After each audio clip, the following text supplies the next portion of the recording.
Hey guys, reviews and more back with our quick review. This is on a fitness product. This is the Muscletech Nitro Whey Gold protein powder. It's basically a combination of whey peptide and isolate protein powder. Isolate usually is the more expensive stuff. This is just a mix of it. I picked this up from Amazon for a grand total of 13 bucks, and no, that is no longer the current price. That was a red hot special kind of deal. Now, the remainder of this video is not going to be a test of or any kind of introduction of what's involved in the actual ingredients. I'm just going to put a link to it if you're on the Amazon listing that shows you all the basic ingredients, including the protein and branched chain amino acid profile.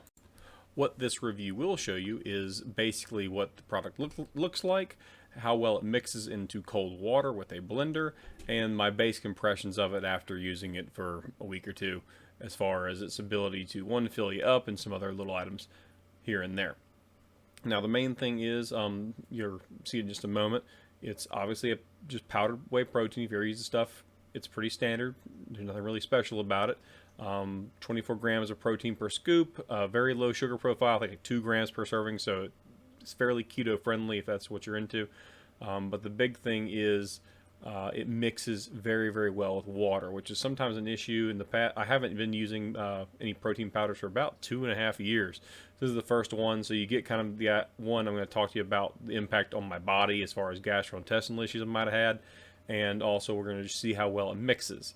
We'll also see what's kind of left over. One of the biggest issues with protein powders in general is simply the fact that they don't tend to mix completely or leave pellets or make a nasty foam. This doesn't really do any of those things, and I'll show it to you just right here, and you'll see me run it through a sieve, and you'll get to see how few leftover little remaining pieces are actually left after it's run through basically a flour sifter. So that's about as thin as you want to test this kind of stuff.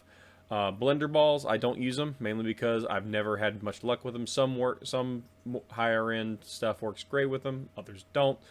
Some people like it just fine. I'm the kind of guy that, even though I like the flavor sometimes, if it's the wrong texture, and so often the issue with these protein shakes is texture, I will just gag in certain instances. But I didn't have that problem with this. I have used this cold water and cold water with a bit of heavy cream added for it just to give it a thicker consistency.